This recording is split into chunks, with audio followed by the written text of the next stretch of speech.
Bienvenidos al Congreso de Prevención 2021. Este año en la Argentina cerca de 125.000 personas recibirán un diagnóstico de cáncer. Según estimaciones de la Agencia Internacional de Investigación en Cáncer, la Argentina se encuentra entre los países con incidencia de cáncer media y alta. Los tumores con mayor incidencia en nuestro país son el cáncer de mama, el cáncer de próstata, el cáncer colorectal, el cáncer de pulmón y el cáncer de cuello uterino. Varios de estos tipos de cáncer pueden prevenirse y otros pueden detectarse en forma temprana, favoreciendo su tratamiento y curación. La prevención del cáncer consiste en tomar medidas que reduzcan el número de casos nuevos de cáncer y con ello disminuir el número de muertes por esta enfermedad. La ciencia actualmente investiga muchas maneras de prevenir el cáncer, como evitar la exposición a sustancias que provocan cáncer o situaciones que provocan cáncer, adoptar hábitos saludables de estilo de vida y alimentación, identificar y tratar tempranamente enfermedades precancerosas, indicar medicamentos para tratar una enfermedad precancerosa o evitar que el cáncer aparezca, lo que llamamos quimioprevención, y tratamientos quirúrgicos en determinados casos para prevenir la aparición de cáncer. En el ciclo 2021 del Congreso Argentino de Prevención de Cáncer de la OCC, ofrecemos en formato virtual a demanda una actualización de la temática dividida en módulos. Por ejemplo, cáncer de mama, prevención primaria y secundaria de cáncer de pulmón, cáncer colorectal, asesoramiento genético, cada uno de ellos preparados por destacados profesionales en el tema. Además, brindaremos un módulo con recomendaciones dirigidas a la comunidad y planeamos difundir esta valiosa información a colegas de otras sociedades científicas. Sean todos muy bienvenidos.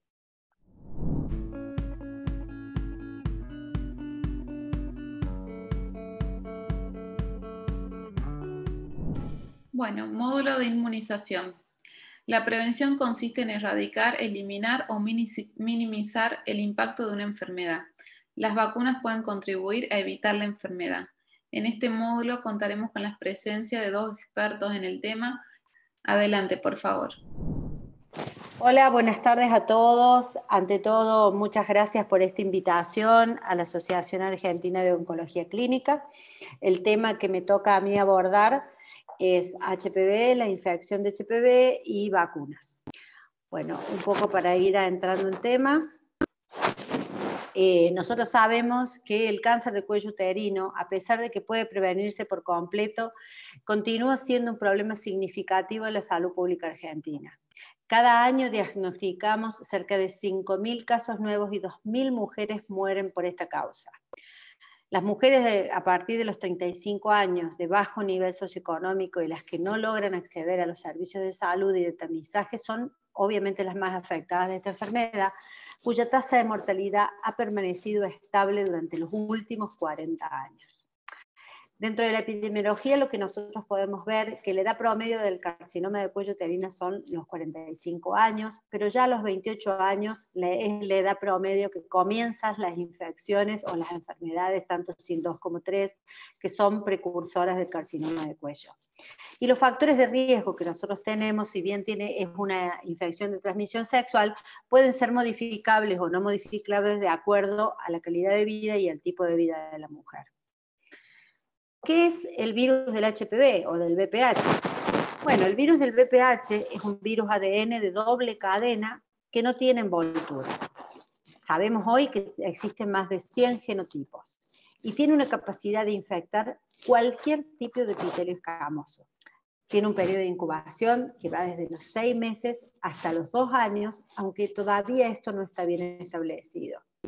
La célula diana es el queratinocito y se encuentra en la lámina basal.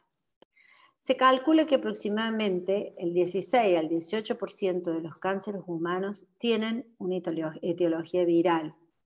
Y existen más de 40 genotipos diferentes de VPH que causan infecciones cervicales persistentes. El VPH se encuentra en el 80% de la población. Pero, esto es un dato súper importante, que el 80% se cura. Quiere decir que tiene una prima infección y de acuerdo a la capacidad inmune del huésped, que generalmente siempre está antes de los 30 años, tiene la capacidad de revertir esta situación.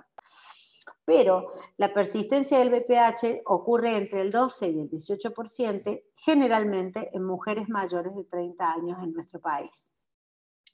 Lo cierto es que el 99% de los carcinomas cervicuterinos está relacionado al virus de papiloma humano. ¿Qué es lo que nosotros tenemos dentro de la organización genómica de este virus? Nosotros sabemos que los virus de bajo riesgo son el 6 y el 11, y los del alto riesgo el 16 y el 18, que es el más conocido, el 31, 33, 35, etc. Y esto va a depender, si bien es un estable el 16 y el 18, los otros tipos va a depender fundamentalmente del lugar donde estén y donde sea más prevalente. ¿Qué es lo que nosotros tenemos que tener en cuenta? Estos son oncogenes virales, y tenemos la proteína E6, que tiene la capacidad de unirse al P53 y al PRB. Ustedes saben que el P53 y el PRB es aquel que tiene la capacidad inmunogénica, o sea, que le da la inmunidad al huésped. Cuando entran estas proteínas E6 y E7 del virus, lo que hace es inactivar este P53 y este PRB. Al inactivar esto, la célula se duplica en la reacción viral, y esto es lo que hace que produzca la enfermedad en esta replicación.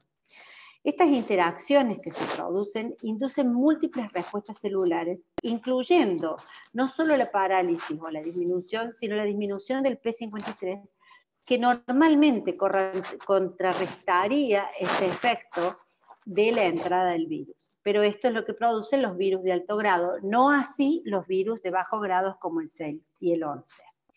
Entonces, ¿cuál sería la forma de invasión del virus, de la carcinogénesis? Nosotros tenemos el VPH que entra en una célula normal, y tenemos una infección transitoria, como habíamos visto. Esa infección transitoria tiene la capacidad de revertirse de acuerdo al estado inmune del huésped, o una infección persistente. Eso hace que se integre el virus al ADN viral, produce con esta formación de la E6 y E7, inhibe el P53, el PRB, y lo que hace es la progresión a la neoplasia.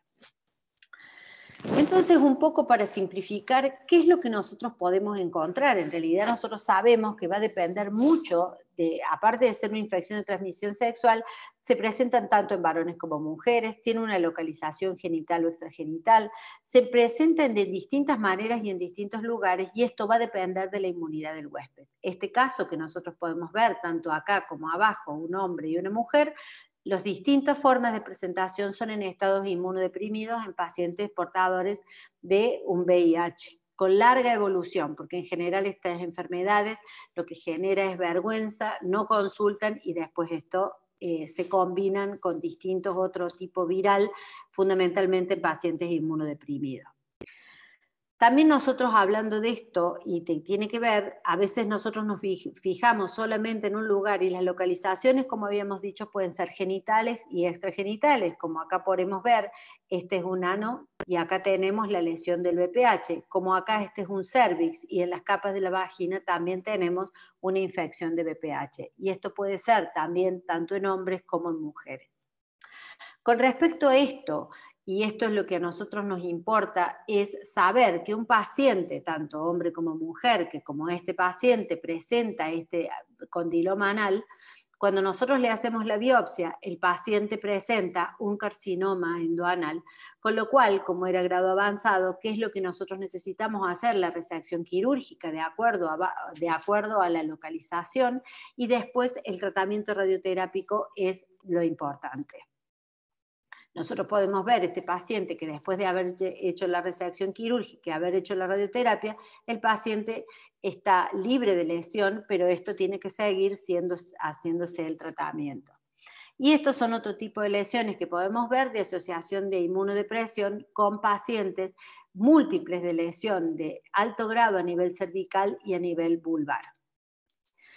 Ahora, Aún así, tenemos otro tipo de manifestación que es el cervical, que son los pacientes que tienen cáncer de cuello, cáncer de cervix, y este es un esquema de lo que es un cervix normal. Fíjense en este que nosotros tenemos acá, cómo ha sido reemplazado por distintas zonas, a donde acá nosotros podemos ver un mosaico, podemos ver un puntillado como la base, y una leucoplasia a base gruesa, que eso es una de las indicaciones que nosotros, indicativos que nosotros tenemos, una lesión de probablemente malignidad.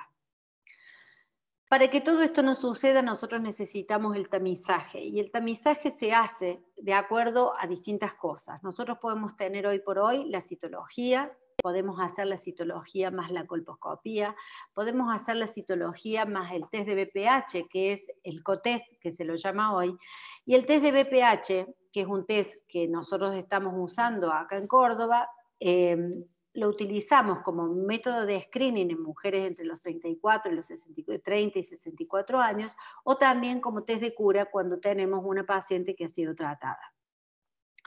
¿Qué diferencia hay entre esto? Nosotros sabemos que la citología tiene una moderada y baja sensibilidad frente al test de BPH, que tiene un 90% de sensibilidad.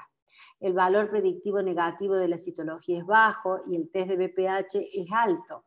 La toma de muestra va a depender fundamentalmente del operador, y en cambio el test de BPH no es dependiente del operador, sino de la técnica, y que también permite hacer la validación con la autotoma. Con respecto a los traslados de la muestra, sabemos que va a depender mucho de dónde se traslada, de cómo ha sido realizada esta muestra, entonces también disminuye la sensibilidad. Y con el test de BPH esto no sucede porque tenemos un colector estandarizado de alta calidad y preservación. Con respecto al procesamiento de la muestra, también es operador dependiente, y en cambio el test de BPH es un procesamiento automático, semiautomático. ¿Qué es lo que nosotros hacemos como protocolo provincial? Nosotros sabemos que las pacientes que, este es un programa que se incorporó en el año 2017, que se hizo inicialmente con una muestra de sensibilidad entre la citología y la toma del HPV.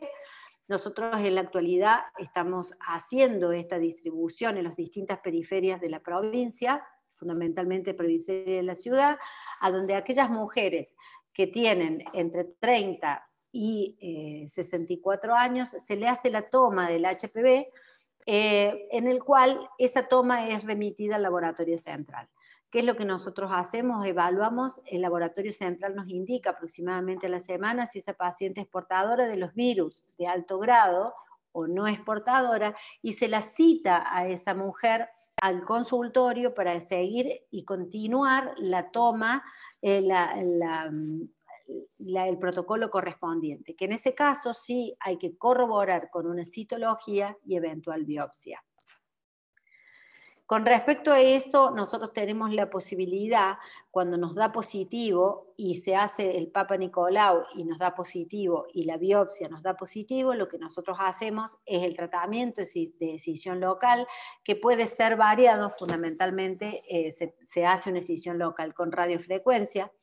Si ese test nos da negativo, la paciente tiene que volver, la mujer tiene que volver a los 3 años. Pero si en algunos lugares se hace el cotest, o sea, la citología, más el test de BPH y da negativo, las normas internacionales dicen que la mujer puede controlarse a los 5 años, porque la progresión obviamente es poco probable. Entonces, estos son los criterios que nosotros hoy tenemos para esta detección. ¿Qué tenemos que hablar entonces de las vacunas? Que nosotros sabemos que ese es otro de los temas que tenemos en cuenta. Sabemos que en la actualidad existen 3 vacunas contra el VPH. Tenemos la bivalente y la 16 y la 18, que es la primera que teníamos, la tetravalente, que va el 6, 11, 16 y 18, y la nonavalente, que es 6, 11, 16, 18, 31, 33, 45, 52 y 58. La vacuna bivalente y tetravalente proporcionan una protección cruzada, y eso es lo importante, contra tipos virales no incluidos en la vacuna. La primera, o sea, la bivalente, ha demostrado que confiere protección contra los HPV 31, 35 y 45, y la segunda contra el 31. ¿Qué estoy hablando de protección? La protección tiene que ver con que por más que la mujer esté en contacto con el virus, aún así se sabe hoy que si la mujer se vacuna genera un proceso inmunológico una inmunidad contra los otros virus probables que puede tener.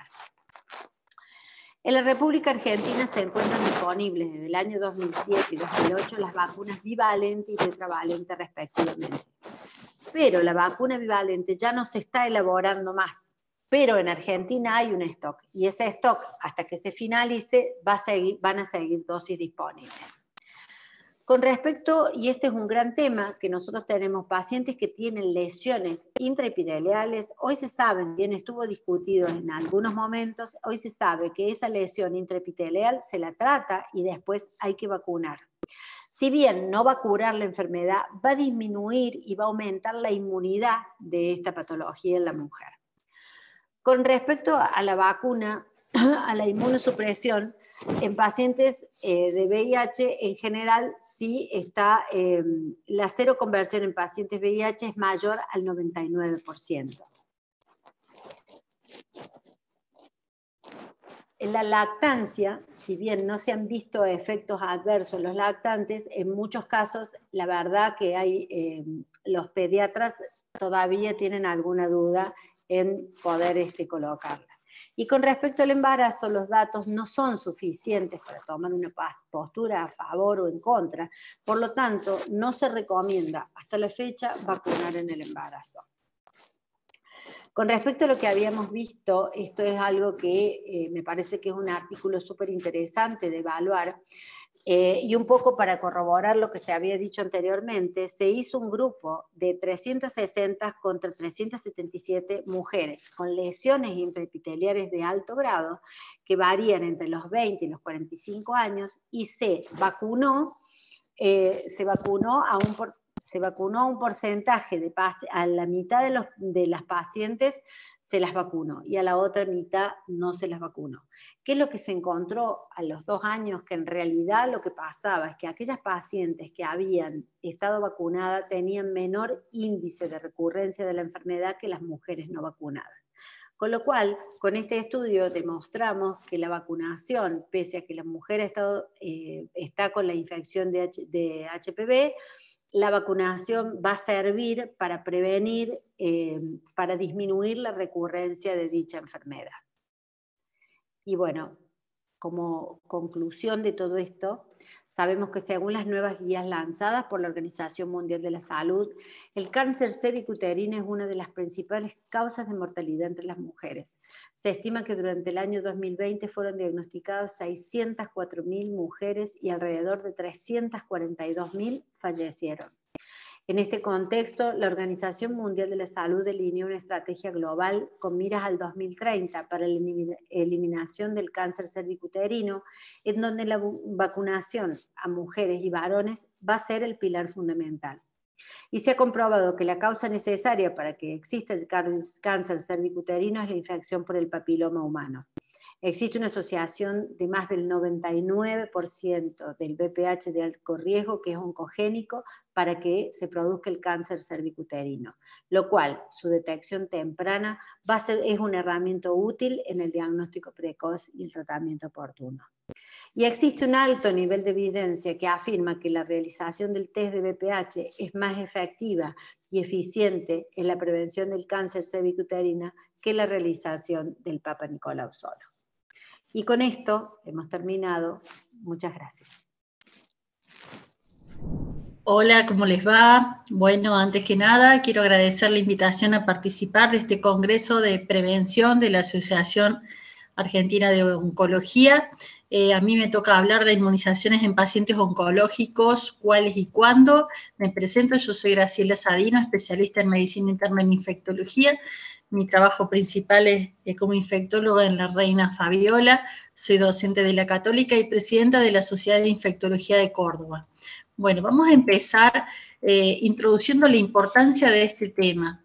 En realidad tenemos que tener presente que gracias a los avances de la medicina en las últimas décadas, ha habido gran cantidad de pacientes con patología oncológica que han podido mejorar su calidad de vida, su supervivencia, pero aparejado a esto, son un grupo de pacientes que está susceptible a un aumento de enfermedades infecciosas derivados de los tratamientos tales como quimioterapia o los corticoides a altas dosis o terapias biológicas que pueden requerir las distintas patologías oncológicas.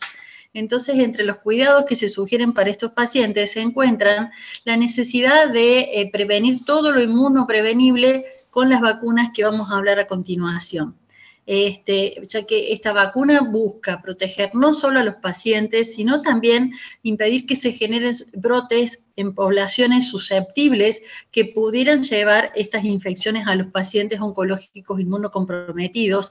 Y asimismo, ya vamos a hablar más detalladamente cómo es necesario, digamos, incluir en estas inmunizaciones a los convivientes y al entorno sanitario de estos pacientes.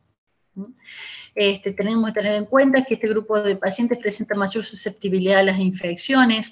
El tipo y grado de inmunocompromiso varía, la susceptibilidad a las infecciones, y por eso es necesario que se prevengan estas infecciones, y las recomendaciones de inmunizaciones son individualizadas para cada paciente, porque la gran cantidad de pacientes oncológicos y los distintos tipos de cáncer que hay y los distintos tipos de tratamiento hace que las recomendaciones tengan que ser individualizadas para cada paciente.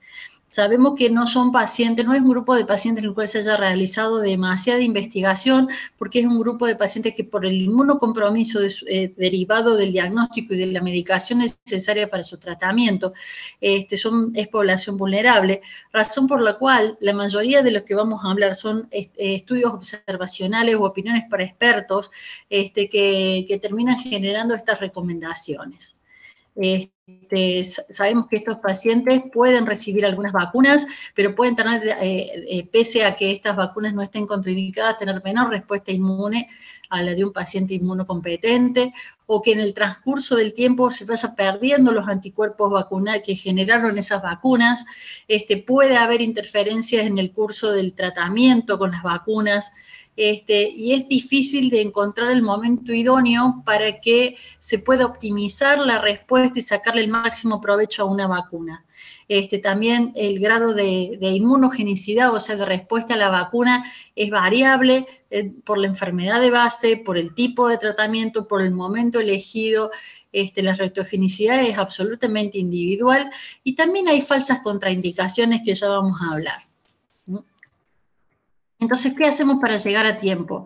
Lo que sabemos nosotros es que lo ideal es que nuestro paciente tenga el calendario de vacunación completo. Entonces, si nosotros encontramos que ha recibido, por ejemplo, una sola dosis de un esquema que podría ser de hepatitis B, que deberían ser 3, entonces siempre cuando nosotros contactamos con un paciente, lo que es necesario es completarle el esquema de vacunación. Sabemos, de acuerdo al tipo de inmunocompromiso, que hay algunas vacunas que están contraindicadas, pero básicamente las que están contraindicadas son las vacunas a virus vivos atenuados en este grupo de pacientes, y si tenemos alternativas, como ya vamos a hablar, de vacunas que tenemos alternativas para ese tipo de vacunas de virus atenuados y de inactivadas, siempre los inmunocomprometidos hay que elegir las vacunas inactivadas.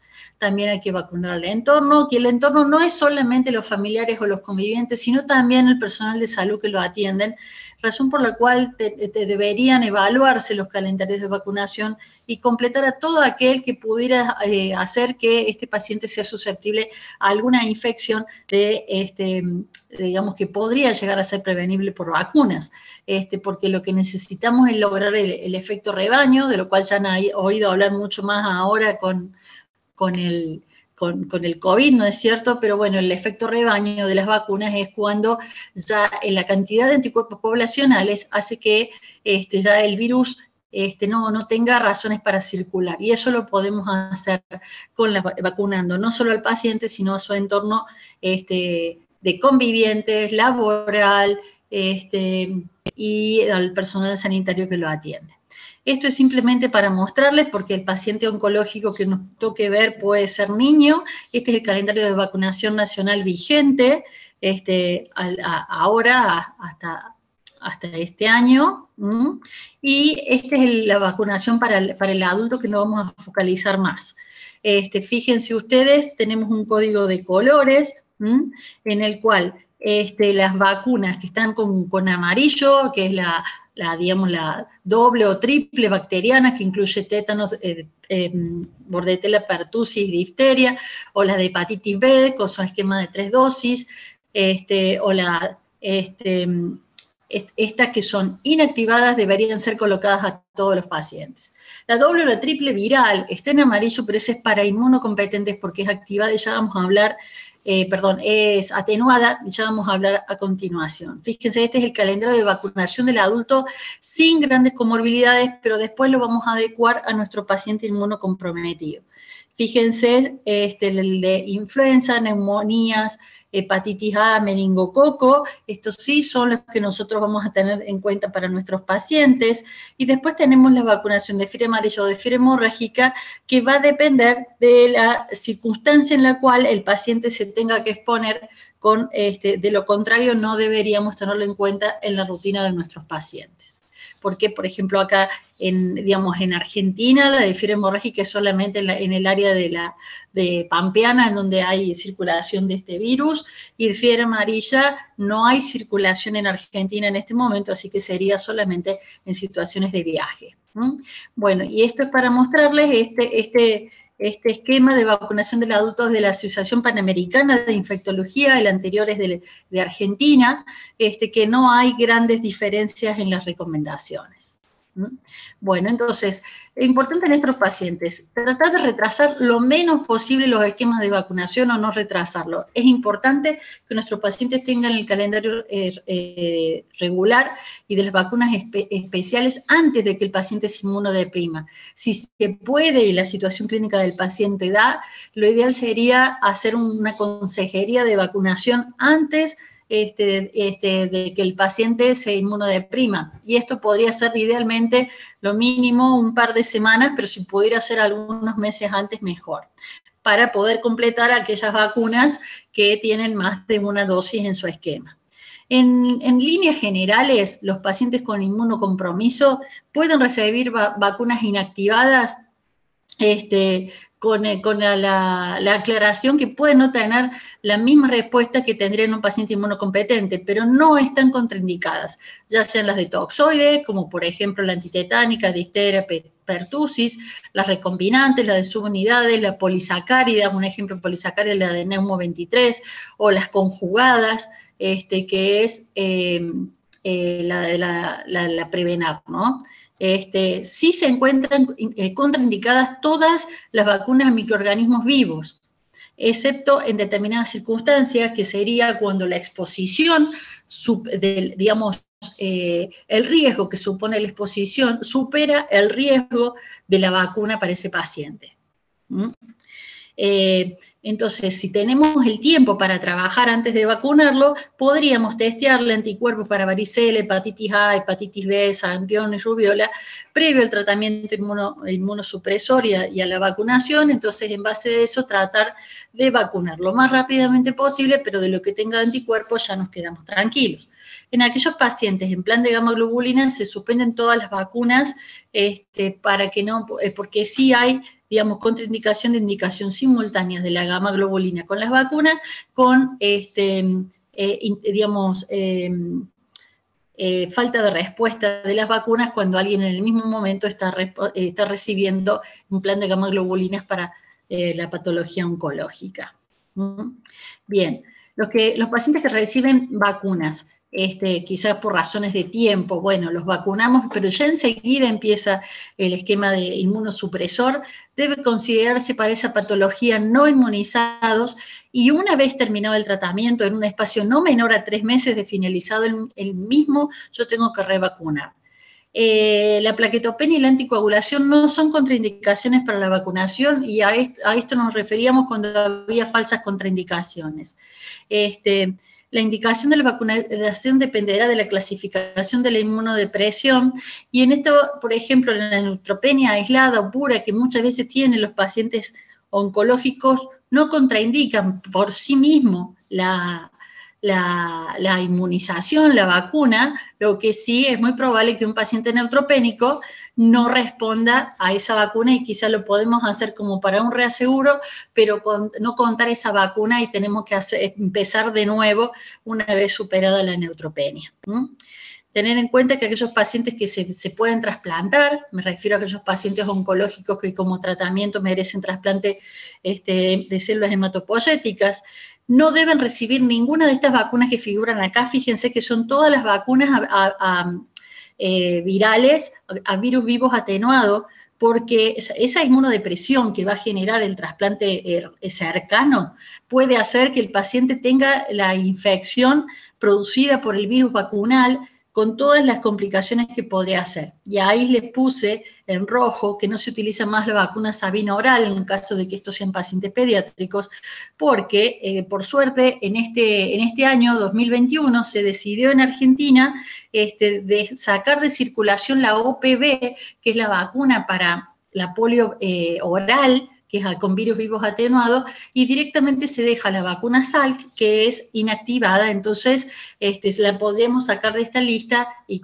indicársela cuando corresponde al calendario, a pesar del niño que sea inmunocomprometido. Tengamos en cuenta que los pacientes trasplantados pierden la inmunidad celular, por lo que deben reiniciar los esquemas aún con carnet de vacunación completo. O sea, la inmunodepresión de este tipo de trasplantes hace que le borremos la médula al paciente, así que es volver a empezar. Y para que veamos un poco cuáles son los tiempos y por qué, acá les puse esta curva en la cual habla de esto, lo que hace cualquier vacuna, ¿sí? El día 0 es el día que yo me coloco la vacuna, tiene una fase de latencia y fíjese que más o menos puede empezar a tener respuesta a los 7 días, pero antes de los 14 días de una vacuna, yo no puedo decir que el paciente haya tenido una respuesta inmunológica a ese estímulo antigénico determinado por la inmunización. Luego hay una fase de declinación y cuando está el refuerzo es donde se obtiene la mayor respuesta inmunológica que va a generar que esto sea más duradero. Esto es la razón por la cual decimos que si enseguidita, por ejemplo, si yo acá le pongo la vacuna, pero a lo mejor al 5º, 6º, 7º día le empiezo la quimioterapia, entonces posiblemente todo este proceso que está después no sea el adecuado y yo una vez que el paciente salga de la fase aguda de su tratamiento, yo tenga que contar como que esa vacuna no la puse y volver a empezar. Entonces, esto para aclarar un poquito por qué esta discriminación entre vacunas atenuadas e inactivadas. Fíjense, según el tipo de vacunas, las vacunas atenuadas tenemos que poner atención y por eso está en rojo, que no sería, digamos, salvo razones de fuerza mayor, no deberíamos colocar ninguna vacuna virus vivo atenuado en los pacientes inmunocomprometidos oncológicos, ¿sí? ¿Por qué? Porque aquellas vacunas que son a virus vivos atenuados se pueden replicar en el organismo, pueden reproducir la enfermedad, hay riesgo de transmisión, no solo del paciente, sino también del entorno, o sea que yo tampoco le puedo poner al hermanito una vacuna, la Sabina oral, que dijimos recién, por ejemplo, al hermanito de un paciente que está en fase de inducción con quimioterapia, porque lo arriesgo a que tenga la polio vacunal. En cambio, fíjense ustedes, todas las vacunas inactivadas son seguras porque no tienen capacidad de replicación ni de enfermedad, ni de transmisión, ni de reversión. Bueno, los pacientes con enfermedades oncológicas sabemos que tienen alteraciones tanto de la inmunidad celular como humoral. Como consecuencia, esto puede ser o por la propia enfermedad o por sus tratamientos de quimio o radioterapia. Tienen más riesgo de presentar enfermedades infecciosas y que estas sean más graves. En estos pacientes la respuesta inmune y la efectividad de la vacuna también está disminuida. Así que esta respuesta subóptima hace que las vacunas deben administrarse en el momento de mayor respuesta inmunológica. Es decir, un paciente que, por ejemplo, tiene ciclos de quimioterapia, yo tengo que indicarles, y no puedo dejar de indicarle determinada vacuna porque lo va a favorecer, lo tengo que hacer en el momento más alejado del momento de mayor inmunodepresión derivada por la quimioterapia para tratar de sacar el máximo provecho posible. ¿Puedo colocar varias vacunas? Sí, lo ideal es que yo pueda colocar todas las vacunas juntas o separadas, un mes una de otra, para optimizar la vacuna, si me lo permite, los ciclos de quimioterapia que tiene, y si no, la mayor cantidad de vacunas juntas y después separadas hasta que se vuelva a recuperar la inmunidad para poder tener el mejor provecho de las vacunas. Entonces, idealmente se deben administrar hasta 15 días antes de iniciar la quimio o de recibir el trasplante, pero si no se pudiera administrar en este momento, yo tengo que esperar, según que entre 3 y 6 meses luego de finalizada la quimio, me refiero según qué tipo de esquema, un esquema muy inmunosupresor, lo ideal es esperar 6 meses, y si no, por lo menos 3 meses luego de finalizada la quimio, y de 6 a 24 meses post-trasplante según el tipo de vacuna. Las vacunas a microorganismos virus atenuados, que son las que les puse ahí, las BCG, que es de tuberculosis, sarampión, rubiola, paperas, varicela y fiebre amarilla, no deben ser administrados si la enfermedad está activa, si se está recibiendo un tratamiento inmunosupresor o si existe una enfermedad de injerto contra huésped. ¿Por qué? Porque el riesgo de tener la enfermedad por el virus que tiene la vacuna es muy alto y el paciente nuestro se puede morir porque es un paciente muy inmunocomprometido. Para administrarla y organizar esto sería necesario trabajar en equipo. Sabemos además que todo esto uno debe hacer el máximo esfuerzo, pero son pacientes que van a tener una respuesta subóptima con pérdida de anticuerpos vacunales después del trasplante, y puede haber diferencia. La pérdida de inmunidad ocurre en todos los tipos de trasplantes, ya sean halogénicos, autólogos de células de cordón, derivados del tratamiento inmunosupresor que merecen para evitar el rechazo. Los esquemas de vacunación deben reiniciarse independientemente de si recibieron o no vacuna anteriormente. Y también varían, bueno, en función de la edad del paciente, y por eso les puse los esquemas de vacunación según la edad. Entonces, ¿qué vacunas pueden recibirse antes y durante el tratamiento inmunosupresor? Bueno, principalmente si la situación, valorando todo el tiempo beneficio y riesgo, hace que yo, a pesar del inmunocompromiso, tenga que ponerle vacunas, yo voy a elegir para este grupo de pacientes aquellas vacunas elaboradas con agentes o productos muertos o inactivados. Acá tienen la lista, ahí tienen doble adultos, es con difteria y tétanos o triple, que a difteria y tétanos agrega la pertusis. Las de hepatitis A y B son vacunas inactivadas, así que son seguras en este grupo de pacientes. Lo mismo, por suerte, vacunas para influenza aviar, virus vivos atenuados o inactivadas. Por suerte, las que disponemos ampliamente en este momento son inactivadas, así que no hay ningún problema. Las de HPV también son inactivadas, así que según la edad corresponde y el riesgo de exposición corresponde colocarlas. Polio inactivada, lo dijimos, ahora por suerte la de Sabina oral se sacó.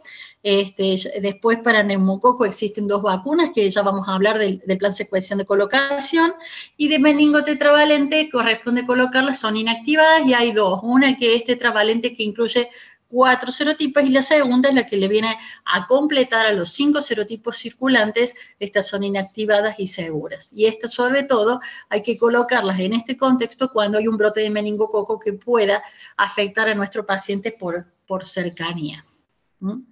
Bueno, ¿y cuáles no se deben recibir antes y durante el tratamiento inmunosupresor? Bueno, las vacunas a antígenos vivos, y acá le puse todo el detalle. La triple viral, varicela zoster, la triple viral incluye sarampión, rubiola y papera.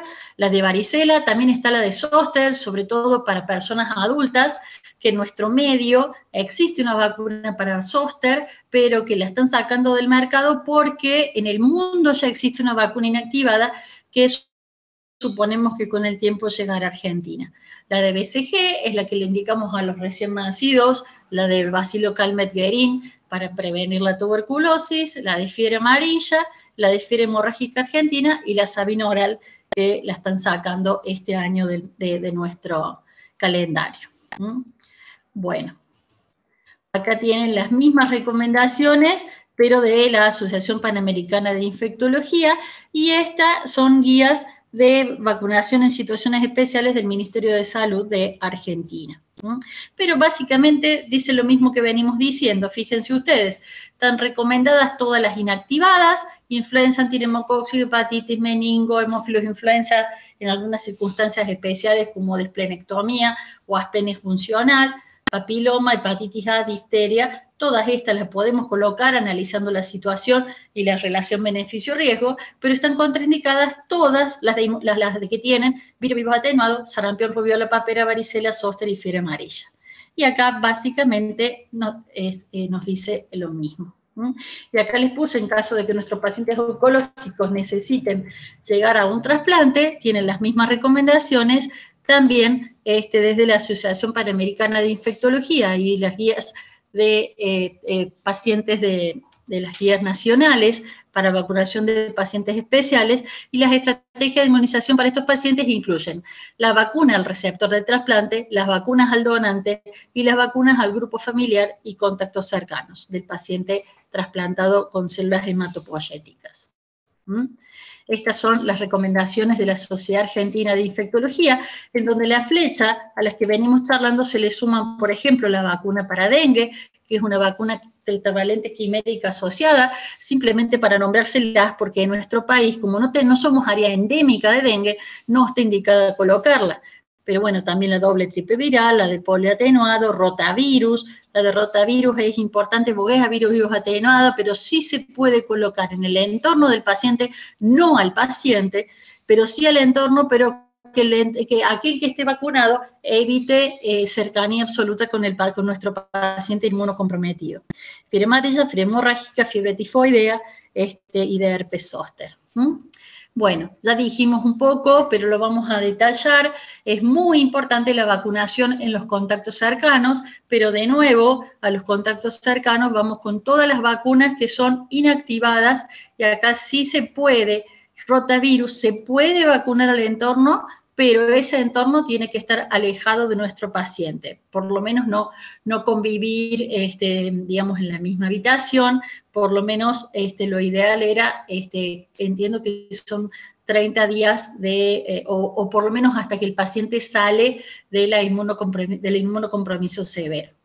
Entonces, a los contactos cercanos sí los podemos vacunar con doble o triple bacteriana, doble o triple viral, hepatitis A, B, varicela y zóster, al entorno del paciente que no es inmunocomprometido, la antigripal, la de polio, la de HPV, rotavirus, fiebre amarilla y fiebre hemorrágica argentina. Y no la de Sabino oral, que por suerte ya se sacó de nuestro calendario. Entonces, a la hora de evaluar un carnet de un paciente oncológico, nosotros tenemos que tener en nuestra mente, por un lado, evaluar, ¿no tiene dosis previas? Bien, si no tiene dosis previas, entonces yo voy a iniciar el esquema según edad y el calendario de vacunación nacional, y esto no tiene solamente vigencia en pacientes pediátricos, porque los adultos ya vimos que hay vacunas que merecen ser colocadas. Evaluar las vacunas contraindicadas, que son todas aquellas que tienen viral, que son a virus vivos atenuados, e indicar aquellas especiales por pertenecer al grupo de riesgo, que ya en un ratito vamos a detallarlas. Ahora, si tiene colocada una dosis previa, por ejemplo, una dosis de hepatitis A o una dosis de hepatitis B, ¿qué hago? Bueno, completo el esquema. O sea, la indicación habitualmente no es iniciar de cero, salvo en pacientes oncológicos o que realmente, quiero decir, de aquellos pacientes trasplantados o que ya digamos, barrimos su médula para el trasplante o con la quimioterapia, pero para los demás se completa esquema. Bien. Entonces, ¿cuáles son las vacunas que ahora vamos a detallar un poquito de estas vacunas? Son para estos grupos de pacientes nuestros oncológicos, la vacuna antigripal, esquema secuencial para neumococo, esquema combinado para meningococo, la vacuna para hemófilos e influenza. Y ahora vamos a hablar un poquito de cada una de estas. Tengamos en cuenta la vacuna antigripal, para empezar. El propósito de esta vacuna es disminuir las complicaciones, las hospitalizaciones, muertes y secuelas por el virus influenza. Posiblemente no logremos evitar que se contagien, pero sí la idea es evitar complicaciones, hospitalizaciones, muertes y secuelas graves. Fíjense que acá está todo el listado de personas con factores de riesgo que merecen colocarse la vacuna, y acá en el círculo rojo les puse los pacientes oncohematológicos y trasplantados o aquellos con enfermedad oncohematológica hasta 6 meses posteriores a la remisión completa, son dentro de lo que estamos hablando, que tienen el criterio por el cual es mandatorio colocarle la vacuna antigripal. Luego, la vacuna para neumococo, sabemos que hay 2 vacunas para neumococo. Acá también el propósito es reducir la incidencia de complicaciones, secuelas y mortalidad por neumonía y enfermedad neumocóxica invasiva. Entonces, lo ideal era, antes, hasta el 2010, existía solo la vacuna la de neumococo de 23 serotipos polisacáridos, y por suerte después apareció la conjugada de 23 serotipos. Esta conjugación de la de 13 serotipos lo que logra es generar una inmunidad más duradera, que ya lo vamos a ver. Está indicada este esquema secuencial: primero colocar la vacuna de 13, que determina inmunidad de memoria, elimina el estado de portador, y luego se coloca la de 23 serotipos, que le aporta 12 serotipos, que se le amplía la cobertura, y genera que la cobertura para los serotipos que están cubiertos en las 2 vacunas sea más duradera. Entonces, en adultos de 50 a 64 años, la vacunación inicial se hace con la vacuna de 13 serotipos conjugada, nombre comercial, la única que hay en nuestro país, por eso lo digo, es la Prevenar 13, establece un estado inmune como resultado de respuestas neumocóxicas de recuerdo, o sea, estimulan la memoria celular, que ya lo vamos a ver. En contraste, la vacunación inicial con la de 23 serotipos genera una respuesta, pero esta respuesta no es duradera, y esta es la razón por la cual antes de la existencia de la vacuna conjugada, nosotros teníamos que hacer refuerzos cada 5 años. Eso perdió absoluta vigencia, y ahora esta combinación permite una inmunidad mucho más duradera. Acá están las curvas en las cuales nos lo muestra, pero se los voy a mostrar más claramente en la diapositiva que sigue. Fíjense ustedes. Acá tenemos a aquellas personas que tenían, fíjese, señalados con la flecha roja, los esquemas de vacuna polisacárida de 23 serotipos, y a los 5 años de nuevo, y a los 5 años de nuevo, la inmunidad que se lograba con anticuerpos era mucho más baja, y enseguida bajaba, y por eso era necesario el refuerzo, pero dejaba de ser óptimo. Fíjense las líneas marcadas con la flecha verde, que muestra que no solo que la de 23 serotipos potencia, sino que genera una inmunidad que persiste en el tiempo, razón por la cual o sea, me tengo que olvidar de ese refuerzo cada 5 años. Entonces, iniciando el esquema con la vacunación de 13, independientemente del booster, yo voy a tener una inmunidad más duradera, que después la voy a potenciar al boostear con la de 23 serotipos. Esto está marcado acá para los grupos de 50 a 59 años. Y acá, fíjense ustedes, lo vemos desde otro punto de vista, pero se ve claramente. La polisacárida de 23 serotipos tiene antígenos polisacáridos, que generan una inmunidad T independiente tipo IgM, que no genera una memoria inmunológica, no elimina el estado de portador, contiene 23 serotipos, sería la principal ventaja. La conjugada conjugada con proteínas, es T dependiente, solo IgG. Al generar memoria inmunológica, voy a tener eliminación del estado de portador, y además voy a potenciar la duración de la respuesta. Entonces, siempre lo ideal es colocar primero la conjugada de 13 serotipos, y luego potenciarla en un espacio de tiempo no menor de 8 semanas con la de 23 serotipos. Y aquí tienen, en la parte inferior del gráfico, cuáles son los serotipos que tiene cada una de ellas. Entonces, la combinación genera una inmunidad óptima y duradera para los serotipos, digamos, que contienen ambas vacunas. Bien, entonces, lo ideal es que yo haga primera dosis con la de 13 serotipos. 8 semanas después le pongo una segunda dosis, pero esta es la de 23 serotipos. Ahora, si el paciente hubiera recibido primero la de 23 serotipos, yo tengo que esperar 1 año para colocar fíjense, en menores de 8 años, de 18 años puedo esperar 8 semanas, pero en mayores de 18 años, entonces en población adulta, yo tengo que esperar un año, 12 meses, para colocar recién la de 23 serotipos. Entonces es hasta una cuestión de optimización del recurso de la vacuna de neumococo. Si yo le pongo primero la de 13 serotipos, en 8 semanas lo tengo resuelto a este paciente con la optimización de colocarle la segunda vacuna que le va a generar una inmunidad más duradera. En cambio, si yo le coloco primero la de 23, tengo que esperar un año para completar esquema secuencial.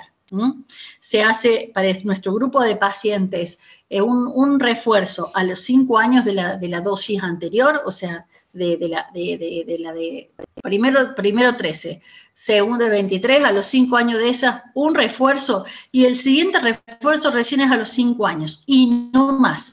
Y ya me olvido, segundo refuerzo a los 65 años, si ese primer refuerzo no fue administrado antes de los 60 años, respetando el intervalo de 5 años de la dosis anterior. Y listo. Y me olvido de aquello que decíamos antes del refuerzo cada 5 años. En inmunocomprometidos, fíjense, ahí está subrayado, está todo lo que vemos, tenemos enfermedades neoplásicas, también linfoma, leucemia, enfermedades Hodgkin, mieloma múltiple, y ahí está la razón, digamos, la lista de personas con factores de riesgo en la cual están incluidos nuestros pacientes oncológicos. Y en aquellos pacientes que para tratamiento de su leucemia, linfoma y demás merecieron un trasplante, en esto fíjense que es la única razón en la cual se colocan más de una dosis yo tengo que reiniciar, ya lo dijimos, entonces le tengo que hacer 3 dosis de vacuna de 3 serotipos, ahí tienen las dos cosas, a los 12 meses otro refuerzo, luego una dosis de 23 serotipos o otra de 13, ¿sí?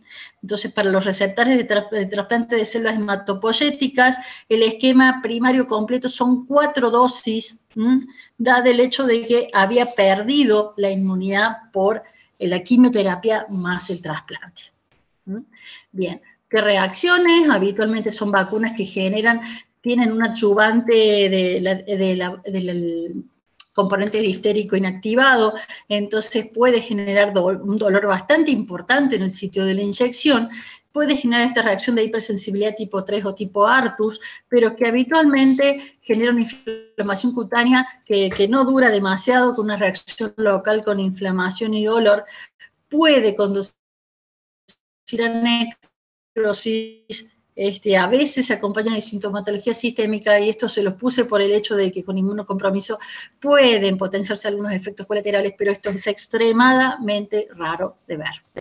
Entonces, la vacunación antineumocóxica no es de indicación anual, no es una vacuna estacional, sí lo es la de la gripe, no es la de la neumonía. Yo, cuando por la situación clínica del paciente pertenezca a un factor de riesgo, nuestro paciente oncológico lo vacuno independientemente del momento del año que corresponda.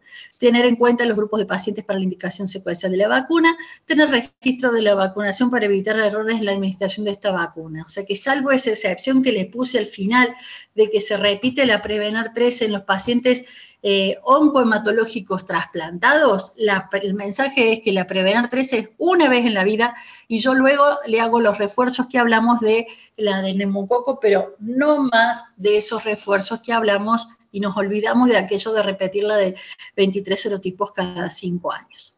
Avanzando, vamos con la vacunación para meningococo, que tiene como propósito controlar la enfermedad neumocóxica invasiva del huésped de riesgo, como lo pueden ser nuestros pacientes, para disminuir sobre todo las complicaciones neurológicas auditivas o las secuelas.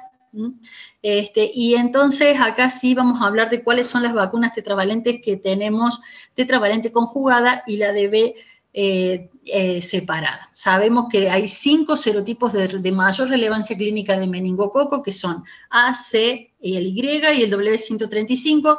Todos esos están en esta vacuna, que pueden ser Menveo, otro nombre comercial es Menactra, y ahí tienen la secuencia de colocación. Para nuestros pacientes inmunocomprometidos deberían ser 2 dosis colocadas con un espacio no inferior de 8 semanas entre una dosis y la otra. Y si bien no hay tanta experiencia en pacientes mayores de 65 años, pero por ahí, en el contexto de que son vacunas inactivadas y seguras, si la situación de exposición lo merece, la podemos colocar y por eso se los puse acá. Luego también salió más recientemente, debe hacer unos 5 años, me imagino más o menos, la vacuna Bexsero, que viene a completar esta tetravalente con el serotipo B, que no lo incluía, y que se vieron recientemente brotes por meningo B, que viene a llenar ese espacio que le faltaba a la Menveo. Estas vacunas también, no hace demasiado que está en el calendario y para poblaciones especiales se les indica cuando el riesgo del contagio supera al riesgo de la vacuna. En general son vacunas inactivadas, seguras y sin demasiadas complicaciones. Pero vale aclarar que la seguridad y eficacia no se estableció en mayores de 50 años, sino que las mayores investigaciones de investigación clínica de estas vacunas se desarrollaron en niños. Y las vacunas para hemófilos B se les puse para aquellos pacientes que por razones derivadas de los tratamientos podrían funcionar como pacientes con asplenia funcional o en aquellos, por ejemplo, linfomas que merecen esplenectomía. Ahí sí tengamos en cuenta la vacuna de hemófilos B, digamos, si es niño dentro del calendario, y en los adultos es una vacuna que está disponible, o sea, no está disponible en el mercado, así que llegado el caso que tengamos que colocarle a nuestros pacientes, corresponde pedirla al Departamento de Inmunizaciones del Ministerio de Salud de la provincia de Córdoba, por lo menos aquí donde estamos nosotros. Bueno, entonces, sabemos que muchos de estos pacientes nuestros no solo son inmunocomprometidos por la quimioterapia, sino también por los tratamientos. Pero hay un montón de agentes inmunosupresores y hay un montón de agentes biológicos que progresivamente van saliendo al mercado para tratar y son tratamientos de primera o segunda o tercera línea de tratamientos oncológicos. Entonces, el grado de inmunodepresión va a depender de la dosis, la duración y los efectos adicionales. Entonces, todas las vacunas inactivadas en este grupo de pacientes, independientemente de si recibieron corticoides de altas dosis o biológicos, pueden administrarse con seguridad. Quizás sí baje la eficacia, ¿no? Está especialmente en estos pacientes con inmunosupresores y biológicos, especialmente indicada la vacunación antineumocóxica y la antigripal. La mayoría de todas estas vacunas que hablamos van a tener una respuesta menor a la esperada, a la que si nuestro paciente fuera inmunocompetente, pero así todo beneficio y riesgo corresponde que se las indiquemos. Y todas las vacunas a microorganismos vivos están contraindicadas. Salvo que la situación, qué sé yo, por ejemplo, si alguien tiene que viajar a una zona de alta endemicidad de alguna enfermedad, entonces, bueno, ahí valoramos de colocársela por lo menos un mes previo antes de la inmunodepresión que pueda recibir para tratamiento del cáncer. Y una vez finalizado el tratamiento inmunosupresor, las vacunas inactivadas pueden ser administradas a partir de los 3 meses. Y las vacunas a virus vivos atenuados, lo ideal es indicarlas luego de transcurridos los 6 meses. Les puse de 3 a 6 meses por estas circunstancias particulares, riesgo de las vacunas. Es útil administrar una dosis de refuerzo de todas las vacunas recibidas con anterioridad y recomendables de acuerdo a la edad. Acá tienen, para los pacientes inmunocomprometidos por esteroides, inmunosupresores o biológicos, las recomendaciones de vacunas de la Asociación Panamericana de Infectología, y es básicamente lo que estamos conversando. Bien. Y como corticoides, para aquellos pacientes que dentro del tratamiento merecen esto, es relativamente frecuente el uso de corticoides en estos pacientes, por lo que es una pregunta muy frecuente en nuestro consultorio. Si los corticoides se indican de manera tópica o rectal o por ahí no tienen tanto problema como si se indican de manera parenteral a dosis inmunosupresoras, en lo cual, la coadministración de los corticoides con las vacunas puede disminuir la seguridad de las vacunas vivas y reducir la respuesta de las inactivadas. Aunque no existe una contraindicación de la administración de vacunas inactivadas durante el tratamiento, sí puede ser inadecuada porque la respuesta va a ser muy inferior. De ahí es que conviene dilatar la colocación de aquellas vacunas que la situación clínica lo permita a 3 meses luego de finalizar el tratamiento. Y aquí les puse las dosis en las cuales estamos hablando ya, que los corticoides son inmunosupresores, con lo cual en este contexto conviene posponer la colocación de vacuna o si se la colocamos, repetirlas luego de recuperar la inmunidad. Bien. Bueno, y por último, la vacunación para COVID. 2 palabritas. Sabemos que los pacientes oncológicos constituyen población de riesgo de complicaciones para COVID. Entonces, de todas las vacunas que tenemos en este momento disponible en Argentina, que aquí les puse la lista, lo que tenemos que tener son plan completo de 2 dosis, más el refuerzo, y el refuerzo debe colocarse una vez para que ese refuerzo nos dé la máxima seguridad. Lo ideal serían 6 meses luego de completado el esquema de 2 dosis de vacuna. Y ahora, esta semana, salió la recomendación del Ministerio de Salud de la Nación permitiendo que los refuerzos se coloquen a 5 meses luego de completada la segunda dosis de vacunación para COVID. De las vacunas disponibles en Argentina, tenemos la Sputnik V, que tiene 2 dosis, y las 2 dosis se pueden colocar en un intervalo mínimo interdosis de 4 semanas. En este momento en Argentina está recomendada un intervalo de 8 semanas entre una y otra.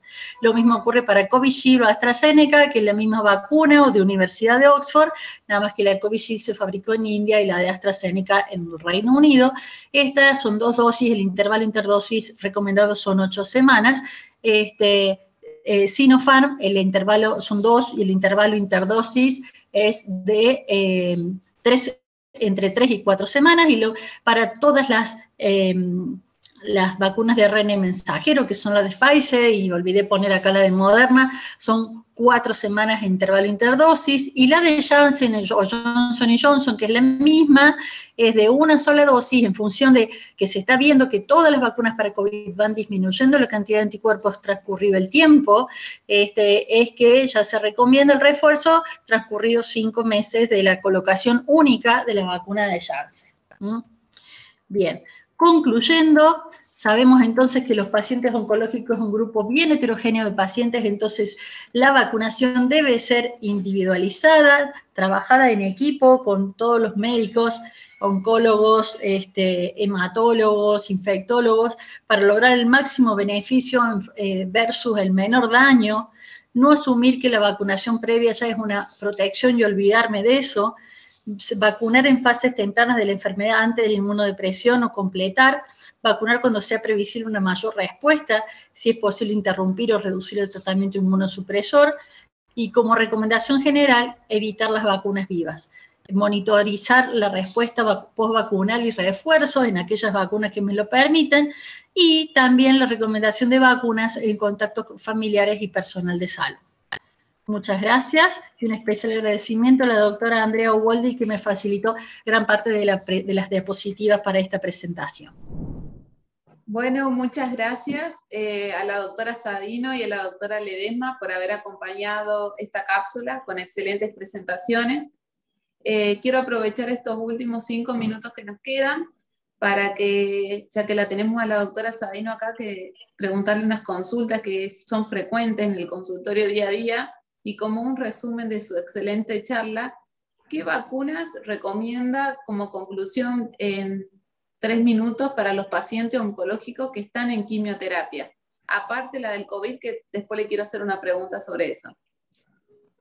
Bien, hola, buenas tardes. Mira, lo detallamos bien en la charla, pero en resumida síntesis, lo ideal es que las vacunas no se coloquen durante el tratamiento activo, durante el momento que están recibiendo la quimioterapia con la posibilidad de neutropenia y demás. Pero si esto no se puede evitar y es necesario vacunar, las vacunas recomendadas para ese contexto son las vacunas inactivadas. O sea, ¿no? las que tenemos que evitar son las vacunas a virus vivos atenuados. Si se puede organizar la vacunación, lo ideal es que las vacunas se coloquen un mínimo de 15 días, idealmente un mes, antes de iniciar la quimioterapia o el tratamiento inmunosupresor correspondiente según el tipo de cáncer que tenga cada paciente, o si no, dejar pasar entre 3 y 6 meses después de terminado el tratamiento quimioterápico con biológicos o con inmunosupresores. Y en general la recomendación es por lo menos 3 meses, pero aquellos pacientes oncomatológicos, por ejemplo, que fueron sometidos a un trasplante de médula, lo ideal es esperar 6 meses para hacer el tratamiento, y bueno, recordemos que en los pacientes trasplantados de médula ósea, los esquemas de vacunación se reinician porque todo lo que se hizo antes, sobre todo en el periodo de la inducción, hasta 15 días antes de la inducción, es como que se borró, entonces hay que reiniciar el esquema de vacunación y completar. Muy bien, Doc. Y otra consulta que es frecuente, que todos la vemos día a día. De todas las vacunas que hoy tenemos en la Argentina contra el COVID, ¿hay alguna de ellas que ustedes nos recomienden o cualquiera es indistinto para los pacientes oncológicos que están en tratamiento activos, en quimioterapia o inmunoterapia o cualquier otra droga nuestra? ¿Qué es lo que ustedes opinan con respecto a eso? Lo mismo, si se pudiera elegir, lo ideal sería hacerla fuera del tratamiento quimioterápico. Si no, cualquiera de las que están disponibles se pueden colocar en huésped inmunocomprometido, y es más, es mandatorio colocarlo para que tengan algún tipo de protección y de ayuda frente al coronavirus. Y lo ideal, hoy por hoy, y con las variantes emergentes, es que tengan las 2 dosis completas y la tercera dosis o dosis de refuerzo.